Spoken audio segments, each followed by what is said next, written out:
Bonjour à toutes et à tous, bonjour Nicolas. Bonjour Pierre, bonjour tout le monde. Alors on va vous présenter un peu les actualités du mois de février avec cette vidéo. Tu es parti en reportage ce mois-ci. Qui es-tu allé voir? Alors ce mois-ci, je suis allé voir deux auteurs qui ont fait le livre Infographie de la Seconde Guerre mondiale, qui est une entreprise un peu inédite, qui est un livre uniquement en data design. Et en gros, c'est reprendre des nombres et des chiffres sur un sujet donné et en faire des doubles pages comme ça pour présenter l'information de manière très pédagogique. Donc là, c'est un livre sur la guerre? Exactement, c'est sur la Seconde Guerre mondiale, donc c'est un sujet qui se prête particulièrement à ce type de traitement, vu qu'il y a énormément de données sur ce sujet et sur cette période. Et donc on est allé rencontrer Nicolas Guillerat et Jean Lopez. Nicolas Guillerat est data designer, c'est lui qui s'est chargé de toute la mise en page, de créer les designs et tout ça. Et Jean Lopez est historien et donc a dirigé cet ouvrage avec une petite équipe d'historiens. Ils étaient 3 sur le projet et on a voulu en savoir plus sur comment on fait un livre d'histoire un peu différent de ce qui se fait d'habitude. Et c'est chez Perrin, voilà. Donc ils vont vous présenter ça tout de suite en interview. Bonjour, je suis Jean Lopez, le directeur de la rédaction de Guerre et Histoire et historien du front germano-soviétique. Et moi je suis Nicolas Guillerat et je suis data designer. Comment est née l'idée de cet ouvrage? En ce qui me concerne, l'infographie, c'est quelque chose que j'ai toujours pratiqué dans le journalisme, et notamment à Guerre et Histoire. Mais ça n'était jamais qu'un à côté. Ça venait illustrer, dans certains articles, un élément chiffré. C'était jamais le cœur du projet. Donc l'idée, c'était de faire de cette infographie non pas un élément additionnel, mais véritablement le centre et la forme exclusive de l'ouvrage. Si on s'est rencontrés, c'est que j'avais fait un data sur les 100 ans du génocide arménien, que j'avais envoyé à plein de journaux, et Jean est un des seuls à répondre. Et je pense qu'en fait, Jean, comme l'éditeur et comme moi, on avait tous les 3 la même idée en même temps, qui était de faire un livre d'histoire en data. Et évidemment, c'était forcément la Seconde Guerre mondiale qui allait venir en premier. La Seconde Guerre mondiale est une véritable mine de données numériques. Donc là, en fait, ça n'a pas été aussi simple que ça de les ramasser et de les traiter et de les vérifier. Mais enfin, disons que c'était un conflit qui se prêtait particulièrement bien au traitement graphique de données numériques de masse. On invite le lecteur à une nouvelle façon d'entrer dans un livre d'histoire. Vous n'êtes plus dans un livre traditionnel où vous commencez par l'introduction, vous terminez par la conclusion et vous n'avez eu qu'à passer les pages. Là, vous pouvez littéralement naviguer, comme on peut naviguer sur Internet. Vous pouvez naviguer dans ces pages à l'intérieur des datas. Alors vous pouvez prendre une vue globale, hein. Il y a certains datas qui s'y prêtent très bien. Vous avez un petit texte, une colonne de texte qui vous présente la problématique, et puis vous avez un ensemble de datas. Vous pouvez en prendre rapidement connaissance en lisant les petits textes qui expliquent chacun des datas, mais vous pouvez aussi décider de plonger à l'intérieur d'un data. Et là, ça peut prendre du temps, parce que la richesse est telle, Nicolas a trouvé tellement de façons de les présenter qui soient différentes, que vous pouvez facilement y passer, allez, je dirais 15 bonnes minutes sur certains datas, hein, sans difficulté. Pour concevoir le livre, en fait, je me suis mis à la place d'un lecteur qui n'y connaît pas grand-chose, qui est intéressé, et surtout, je me suis dit, intéresser des gens qui ne s'intéressent pas à ça, quoi. Et comment on fait pour les attirer là-dedans? Donc il faut que ça soit joli graphiquement, il faut que ça soit riche, très riche. Il faut que le lecteur soit satisfait de sa lecture. Après, sur le traitement des données, c'est souvent beaucoup de temps passé avec l'historien, essayer de comprendre ce qu'il veut dire. Et il faut toujours que ça soit le plus lisible possible, c'est-à-dire que il y a plusieurs types d'écoles de data. Il y en a qui vont faire des grands trucs, des grands data très compliqués. Moi, il y a des fois où je considère qu'un data, quand il devient trop compliqué, il est illisible, il sera juste joli, mais personne n'arrivera à se l'approprier, personne n'arrivera à le comprendre. Et donc c'est pour ça qu'il y a des fois où je fais des séquençages à l'intérieur d'une batterie de données ou de plusieurs batteries de données, et je les recasse et je les remets peut-être en 2-3 datas qui vont permettre en fait aussi une vision un peu différente de ce qu'avait pensé l'auteur. Sur ce data, j'ai les réfugiés et j'ai les pertes, j'ai fait les destructions par... En gros, là, on crée un univers directement, on sait dans quoi on arrive, quoi. Pour illustrer l'aspect, on va dire, plus pédagogique du data design, je prendrai l'exemple des pertes militaires soviétiques. Les soviétiques ont perdu près de 11 millions de soldats Quand je le dis comme ça, c'est difficile à imaginer. Donc l'idée, c'est de représenter chaque centaine de morts soviétiques par un petit carré, de les mettre sur une page, de les trier par année. Donc du coup, on a une idée de l'ampleur du massacre. D'autre part, les différences entre années, hein, plus le temps passe. Alors les pertes restent élevées jusqu'en 1944, et puis ça diminue en 1944. Et puis l'autre idée pédagogique, c'est de mettre en regard les pertes américaines du second conflit mondial. Et là, évidemment, on s'aperçoit qu'il y a un océan de sang qui sépare les deux visions de la guerre que peuvent développer les citoyens soviétiques et aujourd'hui les citoyens russes et un citoyen américain.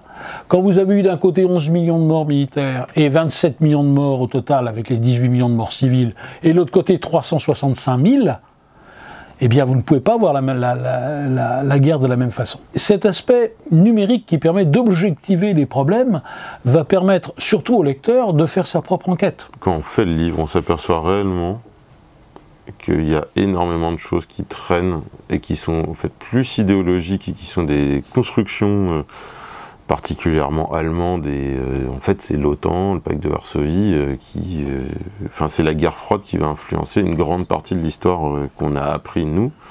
Et quand on regarde les chiffres, on s'aperçoit que c'est pas aussi simple, que c'est pas aussi clair, et que c'est souvent faux. Il y a beaucoup de choses qui sont un peu ou mal expliquées ou mal interprétées.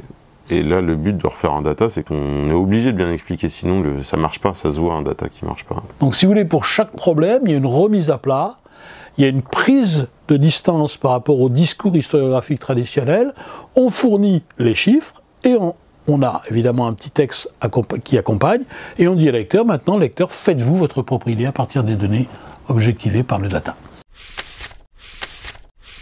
Alors à propos de non-fiction, on vous a proposé une opération Masse Critique il y a quelques jours. Vous attendez sûrement les résultats qui vont pas tarder à arriver. C'est vrai que sur Babelio, en fait, il n'y a pas que de la littérature, il n'y a pas que des romans, il y a aussi beaucoup de non-fiction. Et c'est aussi un peu de pousser un peu tous ces types de littérature, les essais, les non-fictions, comme c'était le cas là, un livre d'histoire un peu différent des autres.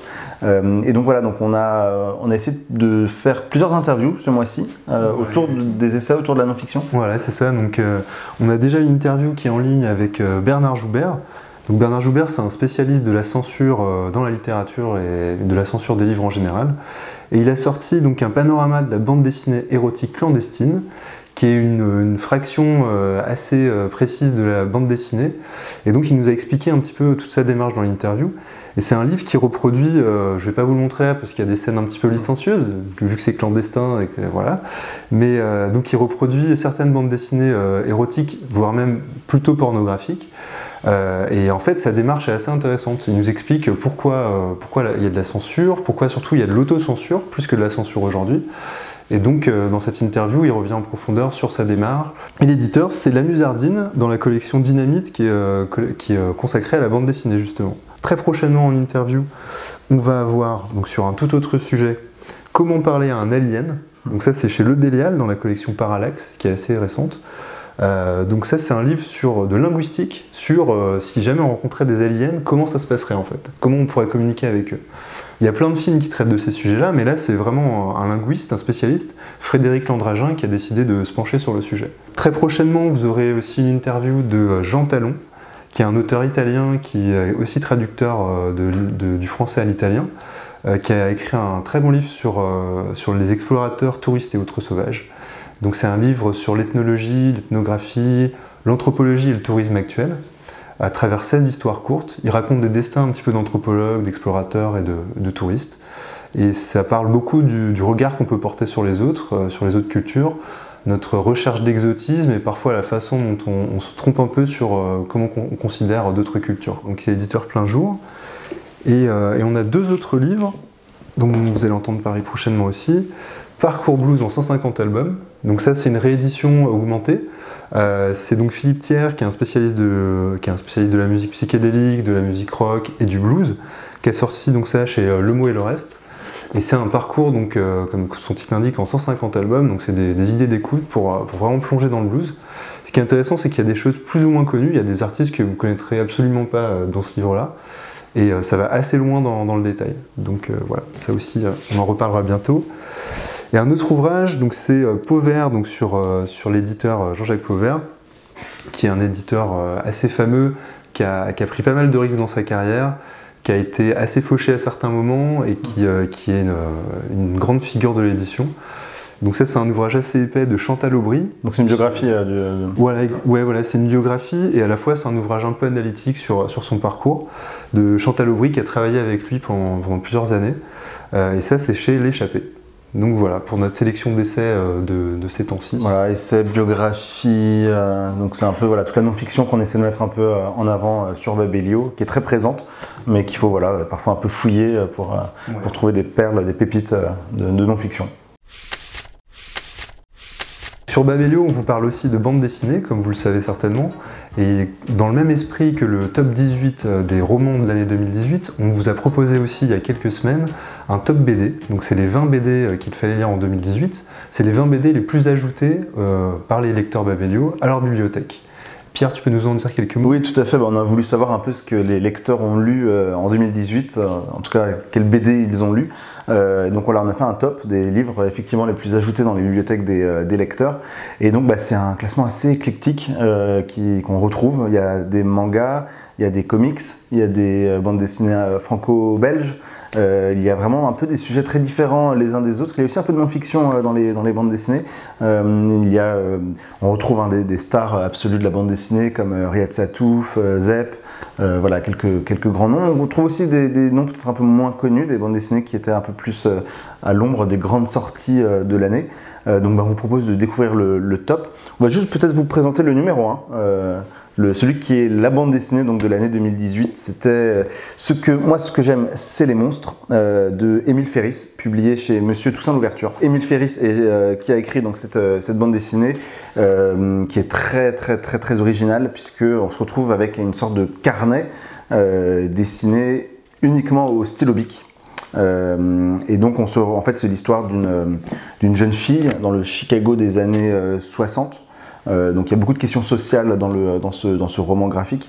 C'est une petite fille qui se prend pour un monstre et qui découvre une voisine assassinée, ou en tout cas qui est morte à côté de chez elle, une voisine.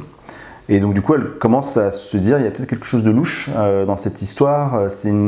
Elle avait un passé assez compliqué, cette voisine, c'était une rescapée de la Shoah. Et donc elle va un peu enquêter dans sa vie. Et dans ce meurtre, ou en tout cas dans cette mort un peu étrange qui a lieu en bas de chez elle. Donc voilà, c'est un ouvrage qui était le numéro 1 sur Babelio en termes de bande dessinée. Les lecteurs ont beaucoup apprécié cette bande dessinée.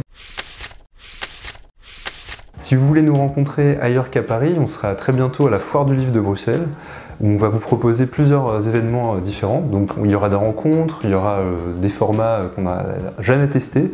Et je vais laisser Pierre présenter, il sera présent à cette Foire du Livre. C'est le 50e anniversaire de la Foire du Livre, donc grands événements cette année.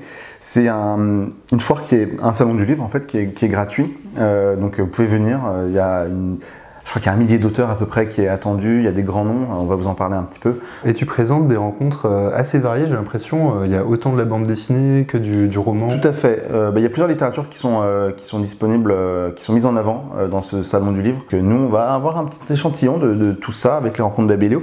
Tout d'abord, on a un book dating qui a lieu jeudi à 17 h. Donc l'idée c'est de présenter un livre qui vous tient particulièrement à cœur et de séduire un peu les autres lecteurs présents autour de la table. Donc ça c'est le book dating à 17 h. C'est un format un peu différent qu'on n'a jamais fait auparavant. Et ensuite on a de nombreuses rencontres. Le vendredi, on a une rencontre autour des romans graphiques et notamment des adaptations de romans en bande dessinée.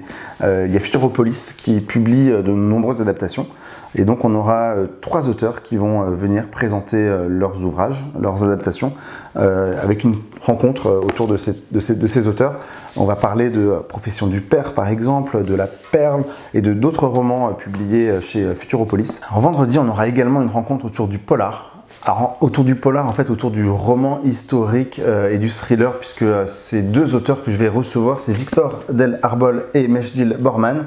Victor Del Arbol, il a publié Par-delà la pluie aux éditions Actes Sud. Et on retrouve dans ce roman des personnes âgées qui ont vécu ou qui ont subi les conséquences de la guerre civile espagnole. Donc on revient un peu sur les conséquences de la guerre, sur ces personnages-là. Victor del Arbol, Par-delà la pluie. Et pour cette rencontre, il y aura également Mejdi Borman, donc, qui a publié Sous les décombres chez J.C. Lattès aux éditions du Masque. C'est un roman qui se passe juste après la Seconde Guerre mondiale. Il y a plusieurs temps. En fait, c'est un roman dans lequel Mejdi Borman revient sur les conséquences également de la guerre, cette fois de la Seconde Guerre mondiale, sur des personnes. Elle revient sur un fait divers en fait, qui a eu lieu pendant la Seconde Guerre mondiale. On a retrouvé des corps nus, assassinés. On n'a jamais, je crois, résolu ces histoires. Il y a déjà eu plusieurs romans autour de ce fait divers. Samedi, on a 3 rencontres qui vont se succéder, donc on vous espère nombreux sur ces rencontres. On a notamment une rencontre entre Amélie Nothomb et Keiichiro Hirano. Amélie Nothomb, on ne vous la présente plus, elle est revenue à la rentrée littéraire dernière avec Les Prénoms épicènes, publié chez Albin Michel. Donc on va parler évidemment de ce roman. Et c'est une auteure, Amélie Nothomb, qui est très appréciée de Keiichiro Hirano, qui lui a publié récemment Compléter les Blancs chez Actes Sud. Vous le savez peut-être, Amélie Nothomb est une grande fan du Japon, elle a vécu dans ce pays. Donc on va parler un peu du Japon, qui est très présent dans ce roman. Il est question des suicidés dans Compléter les Blancs, de ces personnes qui disparaissent du jour au lendemain au Japon. Et samedi, dans la foulée, on a une rencontre autour de l'amour fou, autour de l'amour-passion, avec 3 auteurs qui ont écrit autour de ce thème. Pauline Delabroix-Allard, qui a publié Ça raconte Sarah aux éditions de Minuit, qui, comme vous pouvez le voir, a reçu de nombreux prix littéraires tout au long de l'année. C'est un roman qui a été très apprécié sur Babelio également. Sylvia Roselier, qui publie Douce aux éditions Le Passage, autour d'un amour fou, un amour destructeur aussi, un amour qui peut être douloureux. Et Philippe Besson, qui publie Un certain Paul d'Arigrand chez Julliard, un roman où il parle d'un amour de jeunesse. Et le samedi, on conclut nos rencontres avec autour d'une grande figure de la bande dessinée qui s'appelle Thorgal, que vous connaissez tous, a priori, en tout cas de nom, puisque c'est un personnage qui a été inventé il y a quelques années maintenant par Rosinski et Jean Van Damme. Donc Rosinski ne s'occupe plus de Thorgal, il a tiré sa révérence. Donc d'autres auteurs, d'autres dessinateurs ont pris le relais. Donc on va parler un peu de cette figure de Thorgal avec 2 dessinateurs de Thorgal. C'est déjà un sacré programme. Et c'est pas fini. Non, parce que alors ça c'est les rencontres, mais on vous propose également un grand quiz qui aura lieu dimanche à midi. Donc vous pouvez venir, c'est évidemment gratuit. Donc l'idée c'est, on va différer un peu des quiz que l'on propose généralement au festival, où ce sont des matchs où des lecteurs s'affrontent. Là cette fois c'est un grand quiz où tout le monde est convié. Ça va durer à peu près 1 heure. Et donc l'idée c'est on va vous poser en live, en direct, des questions. Il faudra les écrire, les réponses. Et à la fin, on ramasse les copies, on corrige, et quelques jours plus tard, on vous donne le résultat. Celui qui aura le meilleur score, et surtout là, il y aura un tirage au sort parmi ceux qui auront les meilleurs scores, et le gagnant recevra une Babelio Box. Et comme chaque mois, on vous présente dans cette vidéo nos coups de cœur du mois dans Autour du livre. Et ce mois-ci, c'est Nicolas et Nathan qui vont vous présenter leur coup de cœur. Alors ce mois-ci, j'ai décidé de vous parler du prix Sorcière qui est remis depuis près de 30 ans par 2 associations de professionnels qui sont l'Association des bibliothécaires de France et l'Association des libraires spécialisés jeunesse.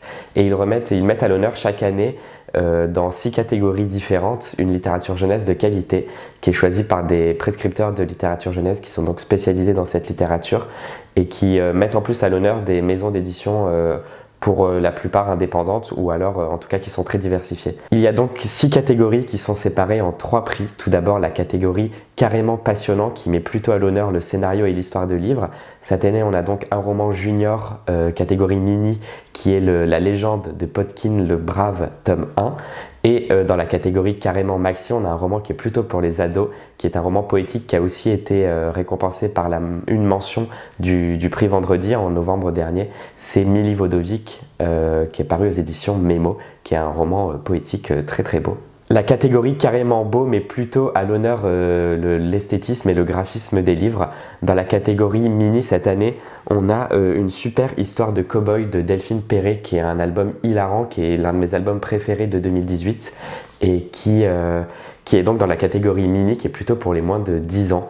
Dans la catégorie carrément beau mais plutôt maxi, c'est-à-dire les plus de 10 ans, c'est l'album Petit Soldat qui a été récompensé, qui est un témoignage de la Première Guerre mondiale mis en scène avec des photos de petits soldats de plomb. Et enfin la catégorie carrément sorcière a mis à l'honneur 2 livres. La catégorie carrément sorcière, c'est une catégorie où les professionnels mettent en avant des livres un peu exceptionnels qui ne trouvent pas trop leur place dans les autres catégories. Cette année en non-fiction, on a un documentaire qui s'appelle Le musée des museaux amusants, une espèce d'album pour parler des museaux des animaux et donc apprendre plein de choses sur cela. Et côté fiction, on a cet album Duel au soleil qui a aussi eu un prix au Salon du Livre de Montreuil et qui est un très bel album avec un découpage carrément cinématographique et un très beau graphisme pour rendre hommage au western. C'est avec une super histoire de cow-boy, l'un de mes 2 chouchous, et de manière générale, les livres du prix Sorcière sont généralement de super livres jeunesse que je vous recommande donc d'aller découvrir. Ce mois-ci, dans Autour du livre, je voulais vous parler d'un documentaire sur le film d'Alejandro Jodorowsky, Dune, un film qui n'est jamais sorti, mais dont on garde tout de même la trace à travers ce documentaire. Donc Dune, je ne sais pas si vous connaissez ce roman de science-fiction, mais c'est tout simplement le roman de science-fiction le plus vendu au monde. Donc c'est un enjeu culturel énorme dans les années 70 quand les droits sont achetés pour le cinéma. Et donc le projet connaît plusieurs ratés au début des années 70. Et donc en 73, Alejandro Jodorowsky, donc qui est un réalisateur chilien assez connu, décide d'adapter ce chef-d'œuvre de la science-fiction. Et vu l'enjeu culturel, il n'est pas prêt à lésiner sur les moyens, c'est-à-dire qu'il prévoit au casting Mick Jagger, David Carradine, il y a aussi Orson Welles, on a Amanda Lear, Salvador Dali, enfin tout un pléthore de stars à l'époque. Côté musique, on aurait eu droit à rien de moins qu'au groupe Pink Floyd, qui n'aurait pas signé là sa première bande originale, et également au groupe français psychédélique Magma. Côté direction artistique, on avait Jean-Jérôme Mobus qui était sur le projet, et également Giger, qui sera plus tard reconnu pour son travail sur Alien et ses différentes œuvres, sculptures et tableaux. Le problème, c'est qu'aucun producteur n'était prêt à suivre ce projet de dingue, et que personne ne voulait mettre autant d'argent dans un film comme celui-ci. Alors on aura finalement bien eu une adaptation en film de Dune de Frank Herbert en 1984. C'est David Lynch qui s'en est chargé, et on peut dire que c'est un film qu'il n'assume pas totalement aujourd'hui, pour des questions de production, de final cut, de droit. Donc on a vu Sting à l'écran dans ce film, qui a été pas mal boudé par la critique et par le public à sa sortie, qui a connu un gros échec commercial. Un film aussi assez ringard visuellement, qui a plutôt mal vieilli. Et la petite histoire raconte que les enfants de Jodorowsky l'ont forcé à venir voir ce film avec eux au cinéma. Et il avait très peur de voir ce film parce qu'il avait peur de prendre une grosse claque visuelle vu la réputation de Lynch à l'époque déjà. Et au final, il a plutôt ri en voyant ce film qui lui a paru finalement assez ridicule. D'ailleurs, on a une nouvelle adaptation de Dune qui est prévue en 2020 au cinéma, cette fois par Denis Villeneuve. Donc vous avez peut-être pu voir Premier Contact, un autre film inspiré d'un livre de science-fiction, et également récemment la version de Blade Runner 2049, qui était des vraies réussites tant au box-office qu'au niveau critique. De cette adaptation avortée de l'œuvre de Frank Herbert par Jodorowsky, ne reste que ce documentaire de Frank Pavich qui est sorti en 2016, qui vous permet de voir un petit peu ce qui aurait pu donner ce film à travers le storyboard notamment que Jodorowsky garde chez lui. Et donc Frank Pavich dans ce documentaire met en scène ce storyboard à travers des animations, ce qui donne une idée visuelle de vraiment ce qu'aurait pu rendre à l'écran ce film. Donc je vous conseille de visionner ce documentaire sur le site de la chaîne Arte, de la chaîne franco-allemande Arte, qui est disponible jusqu'au 16 mars en streaming, pour vous rendre compte un petit peu de ce qu'a été ce ratage cinématographique. Eh bien, merci à tous de nous avoir suivis. On vous propose de nous retrouver en live pour les différents festivals. Donc si vous venez à la Foire du Livre de Bruxelles, on serait ravis de vous rencontrer. Et sinon, on se retrouve le mois prochain. Voilà, on espère que vous avez passé un bon moment avec nous en vidéo. Et puis, on vous réserve encore pas mal de choses pour les mois qui viennent, en IRL ou sur le site. Donc voilà, on vous dit à bientôt et puis de bonnes lectures d'ici là.